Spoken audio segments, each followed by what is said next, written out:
আসসালামু আলাইকুম সম্মানিত পুরাতন বিল্ডিং মালিকগণ, ইঞ্জিনিয়ারিং টেকনোলজি থেকে আপনাদের স্বাগতম। আমি বরাবরের মতোই আপনাদের মাঝে নতুন পুরাতন বিল্ডিংয়ের ছাদের কিছু কাজের বিষয় নিয়ে আলোচনা করে থাকি। তো আমার আজকের টপিক বিল্ডিংয়ের ছাদ দিয়ে পানি পড়লে কিভাবে সমাধান করবেন সেটা নিয়ে আমি বিস্তারিত আলোচনা করব এবং কিভাবে ছাদ করলে পানি পড়বে না সেটা নিয়েও আলোচনা করব। তো অবশ্যই আপনারা ভিডিওটি না টেনে সম্পূর্ণ দেখবেন। প্রথমত আমি আপনাদের একটা জিনিস বলে থাকি, সেটা হলো আমরা যখন এই ভিডিওগুলো করি, এই যে বিল্ডিংয়ের কাজগুলো করি, এটা প্রথমত মনে করেন এটা একটা ছাতার দোকান। তো এই ছাতার দোকানের কথা মানুষের মনে পড়ে দুটো সময়, এক হলো যখন বৃষ্টি হয় এবং যখন রৌদ্র হয়। রৌদ্রের সময় ছাতার কথা মনে পড়ে এবং বৃষ্টির সময় ছাতার কথা মনে পড়ে, যেটার প্রয়োজন হয়। তো আমাদের এই কাজটা এটার থেকে একটু আলাদা। রৌদ্রের সময়ও প্রয়োজন আছে, বৃষ্টির সময়ও প্রয়োজন আছে। রৌদ্রের সময় যাদের বিল্ডিংয়ে অতিরিক্ত হিট লাগে তারা এটা দিয়ে আপনারা হিট প্রুফিং করলে ওই হিটটা লাগবে না।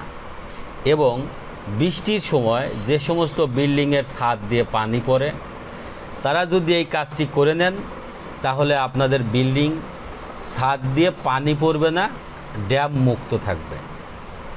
এবং এটার কিছু বিশেষত্ব আছে। সেটা প্রথমত হলো আপনারা ছাদের উপরে যে প্যাটিন স্টোন বা জলছাদ করেন চুন, সুরকি, সিমেন্ট, বালি, খোয়া দিয়ে, এটা বাধ্যাত্ব আমলের জলছাদ ছিল। পরবর্তীতে সিমেন্ট, বালি, খোয়া দিয়ে একটা ঢালাই আসছিল, যেটা প্যাটিন স্টোন বলি আমরা। এটা 2 থেকে 3 ইঞ্চি বা 4 ইঞ্চি হাইট করে অনেকে করা হয় এবং আগে করা হইতো। এবং রিসেন্টলি যে বিষয়টা আসছে সেটা হলো যে আপনারা একটা জিনিস হয়তো জানেন, চুন, সুরকি, সিমেন্ট, বালি, খোয়া বা ছাদের উপরে টাইলস, এটা ছাদের উপরে টাইলস যখন করবেন টাইলসের পুটিং কিন্তু 6 মাসের মধ্যে নষ্ট হয়ে যায়। আর সিমেন্ট, বালি, খোয়া দিয়ে যে ঢালাইটা দিবেন অতিরিক্ত, এটাও 3 থেকে 6 মাসের মধ্যে চিরফাট হয়। ঠিক একইভাবে চিরফাট দিয়ে যেমন পানি প্রবেশ করে এবং টাইলসের পুটিং দিয়েও পানি প্রবেশ করে। পানি প্রবেশ করে টাইলস, প্যাটিন স্টোন বা জলছাদ প্লাস মূল ছাদ পানি প্রবেশ করে এর মাঝে অবস্থান করে। এই পানিটা কিন্তু রৌদ্র বা বাতাসে শুকায় না, ফলে আপনার বিল্ডিংয়ের ছাদ চুষে নেয়। চুষে নিয়ে আপনার রডগুলাকে জং ধরে মোটা করে ফেলে। মোটা করে ফেলার পরে রুম ছাদের প্লাস্টার ঝরে পড়ে। রং করলে রং টেকসই থাকে না, নষ্ট হয়ে যায়, ভ্যাপসা গন্ধ বেরোয়, ছাদ ভিজা থাকে, ওয়াল ভিজা থাকে, ছাদে বিভিন্ন ক্র্যাক আসে অর্থাৎ ফাটল আসে। তখন আমরা করি কি, সেই ঢালাইয়ের উপরে আবার ঢালাই দিই। ঢালাই দিয়ে পরবর্তী যে ঢালাইটা আমরা দিয়ে থাকি ওই ঢালাইটা শুকানোর পরেই আবার ফেটে যায়, অর্থাৎ পানি পড়া বন্ধ হয় না। মানে ঘায়ের উপরে যখন বিস্ফোরা হয় তখন অপারেশন ছাড়া কোনো উপায় থাকে না। ঠিক আপনারা আমাদের কাছে যখন আসেন এরকমভাবে যে সমস্ত বিল্ডিংয়ের ছাদ দিয়ে পানি পড়ে তারা আপনারা এই যে দেখছেন ছাদের উপরে যে ফাটল, এই যে ফাটলটা দেখছেন, আমরা কি করি এই ফাটলগুলা শনাক্ত করার জন্য উপরে যে ঢালাইটা আপনারা করেন বা টাইলস করেন সেইগুলো আমরা আগে উঠিয়ে নিই। উঠিয়ে নিয়ে এই মূল ছাদে আমরা গ্রাইন্ডিং করি। গ্রাইন্ডিং করে মূল ছাদে পরিষ্কার করার পরে যে ফাটলগুলো আপনারা দেখছেন এই ফাটলগুলো দূরের থেকেই দেখা যায় এবং এই ফাটলগুলা শনাক্ত করার পরে টোটাল ছাদ আমরা 100% ওয়াটার প্রুফিং করে দিই। 100% ওয়াটার প্রুফিং কি, এই যে সমস্ত বিল্ডিংয়ের ছাদ দিয়ে পানি পড়ে সেই বিল্ডিংয়ের ছাদে যদি আমরা 100% ওয়াটার প্রুফিং করি, করার পরেই আপনার বিল্ডিংয়ের ছাদ দিয়ে পানি পড়া বন্ধ হবে। এবং এটা কিন্তু অ্যাক্রিলিক কোটিং।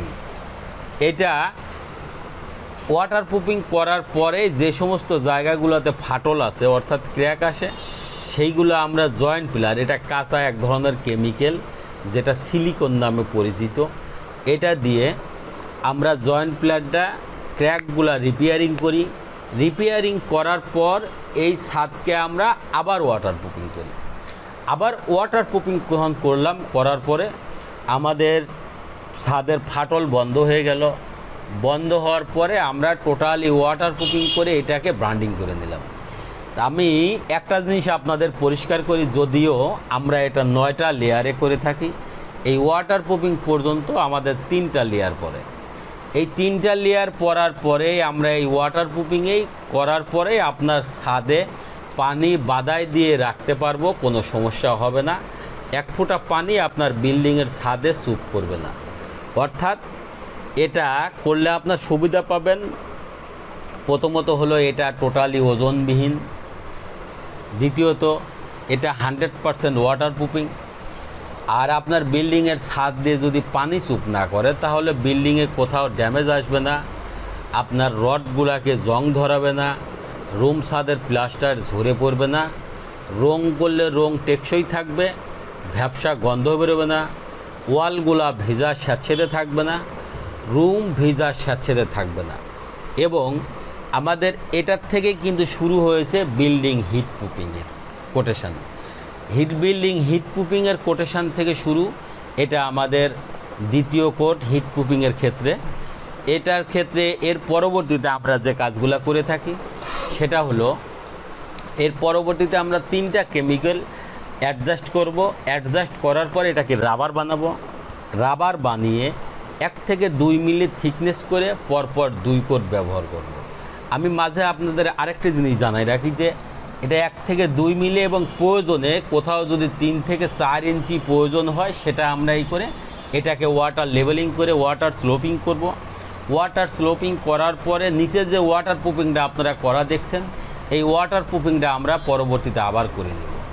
করে নেওয়ার পরে আমরা এর পরবর্তীতে লাস্ট এবং ফাইনাল কোট যেটা আছে, যেটা 100% ওয়াটার প্রুফিং, হিট প্রুফিং এবং ড্যাম প্রুফিং। এবং আপনাদের আরেকটা জিনিস জানা রাখি, সেটা হলো এই ফাইনাল কোটটি হয় কাস্টমারের চাহিদা অনুযায়ী।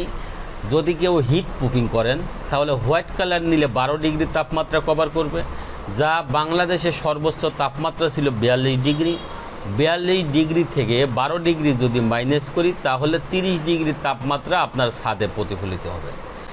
অর্থাৎ আমাদের এই কাজটি করার পরে আপনার বিল্ডিংয়ের ছাদ গরম হবে না, আর ছাদ যদি গরম না হয় আপনার রুমের মধ্যে হিট লাগবে না, এবং এটাতে আপনার বিল্ডিংয়ের ছাদে পানি চুপ করবে না, 1 ফোঁটা পানিও ছাদে চুপ করবে না, হিট লাগবে না।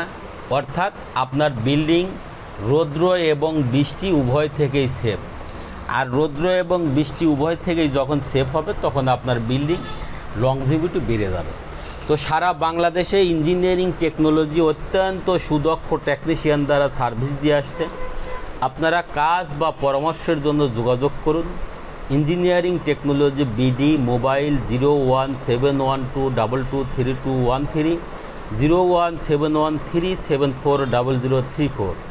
এছাড়াও আমাদের engineering technology BD YouTube channel আছে, engineering technology BD Facebook page আছে, ওয়েবসাইট আছে, ইমেইল আছে, জিমেইল আছে।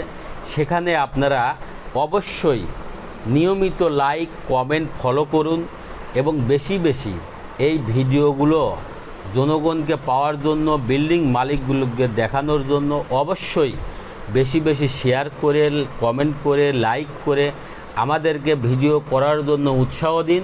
ধন্যবাদ সবাইকে। আবারও দেখা হবে অন্য কোনো বিল্ডিংয়ের ছাদে। সে পর্যন্ত আপনাদের সার্বিক সুস্থতা কামনা করে আজকের মতো এখানেই বিদায়। আল্লাহ হাফেজ। আসসালামু আলাইকুম ওয়া রাহমাতুল্লাহ।